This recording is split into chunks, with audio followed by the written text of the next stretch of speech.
Alors, on plonge direct dans le vif du sujet. Aujourd'hui, on va décortiquer un document vraiment fascinant qui s'intitule « Métaphore du trésor perdu ou l'argument contre le gel des bitcoins de Satoshi ». C'est une analyse qui part d'un concept ressemblant à un simple conte de fées, mais qui, en réalité, nous jette en plein cœur d'un débat technologique absolument massif sur l'avenir de la cryptographie. Imaginez un instant la scène. Un trésor mythique, perdu depuis une éternité, refait soudainement surface. La question qui se pose, c'est « doit-on le détruire ?» C'est le dilemme philosophique qui va nous guider tout au long de cette exploration. Il faut vraiment garder un esprit ouvert ici, parce qu'on ne parle pas seulement d'argent. On parle de cette tension permanente et un peu vertigineuse entre l'innovation technologique pure et notre besoin humain de tout contrôler. Première étape de notre analyse, le trésor englouti. L'auteur du document commence avec une métaphore géniale. Il était une fois, il y a très longtemps, un roi fabuleusement riche qui décide de transporter son immense fortune par-delà les océans. Le trésor est chargé sur un navire. Mais, évidemment, en plein milieu du voyage, une tempête monumentale éclate et le bateau coule à pic. Et ensuite, plus rien. Pendant des siècles, le temps s'arrête. Le trésor reste là, posé au fond des abysses, totalement intact, à attendre sagement que quelqu'un vienne le récupérer.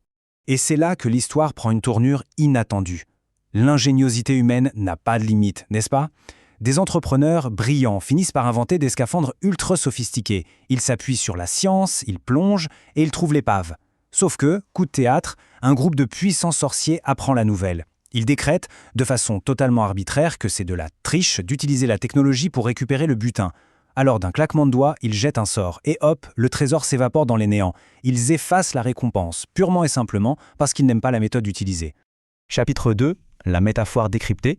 Bon, pourquoi parler de sorciers et de scaphandres ? Parce que cette fable colle parfaitement à la réalité de notre monde numérique. Faisons le parallèle, le trésor englouti, ce sont ces tout premiers bitcoins, cette immense fortune minée par Satoshi Nakamoto et qui dort depuis la création du réseau. Les fameux plongeurs suréquipés, ce sont les futurs ordinateurs quantiques, capables de casser les vieux algorithmes de chiffrement pour ouvrir ces portefeuilles. Et les sorciers, ce sont les autorités du réseau, les développeurs qui, par pure panique, décideraient de modifier le code pour censurer cette avancée et bloquer l'accès au fonds. Et attention, le document précise bien que ce n'est pas juste une métaphore lancée en l'air pour faire joli. Cette image du plongeur qui récupère de vieilles données chiffrées au fond de l'océan, c'est un concept tout à fait reconnu par les experts. On le retrouve d'ailleurs évoqué dans des ouvrages de référence comme Serious Cryptography de Jean-Philippe Aumasson. C'est une image puissante pour vulgariser la façon dont les technologies de pointe de demain vont interagir avec les verrous numériques d'hier. Ce qui nous amène à notre troisième point, la règle de la nature. Le texte pose ici une question qui pique vraiment. N'est-ce pas contre nature d'empêcher l'utilisation de certains de ces jetons ? Le raisonnement est implacable. Si on part du principe que Bitcoin a été conçu pour simuler un or numérique, avec une rareté absolue et un véritable coût énergétique d'extraction, alors, logiquement, il devrait être soumis aux mêmes lois immuables que notre or physique, non ? Soyons pragmatiques une seconde pour voir l'absurdité du contre-argument. Si des explorateurs trouvent un galion rempli d'or au fond des Caraïbes, personne ne va les empêcher de remonter le trésor et d'en profiter. Absolument aucune autorité ne viendrait confisquer cet or sous prétexte qu'ils ont utilisé des sonars dernier cri. On ne punit pas l'innovation dans le monde physique, alors pourquoi est-ce qu'on le ferait dans le monde numérique ? Quatrième section, et c'est un tournant de l'analyse. Le piège de la censure. L'auteur est clair là-dessus, oui, d'un point de vue purement informatique, il suffirait de changer quelques lignes de code pour geler les pièces de Satoshi. C'est faisable. Mais c'est une boîte de Pandore. Le texte alerte sur le fait que censurer ces fonds créerait une jurisprudence technique et juridique dramatique. C'est le début de la pente glissante. Aujourd'hui, on censure les bitcoins de Satoshi par peur du quantique, et demain, on ouvre la porte à une censure normalisée sur un système qui avait justement pour vocation première d'être totalement neutre. Dernier grand axe de notre exploration, une prime à l'innovation. Ici, le document opère un recadrage total.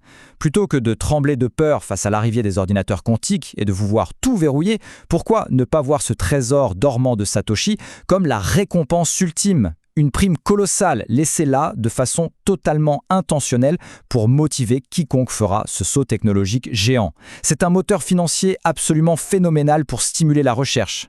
Et c'est là que l'enjeu dépasse largement le cadre de la crypto-monnaie. Construire un ordinateur quantique viable, ça ne sert pas juste à vider des vieux coffres forts numériques. C'est une révolution pour des secteurs entiers.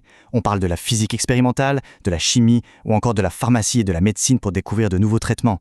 En préservant cette prime financière incitative, on accélère le développement d'une technologie dont l'humanité tout entière pourra profiter. D'ailleurs, l'auteur pointe du doigt une contradiction massive avec cette phrase mordante. Avoir une position d'installé technophobe, ce qui est le comble de l'ironie pour un bitcoiner. C'est tellement vrai. Vouloir geler le réseau par peur d'une nouvelle technologie, c'est adopter une posture défensive, presque réactionnaire.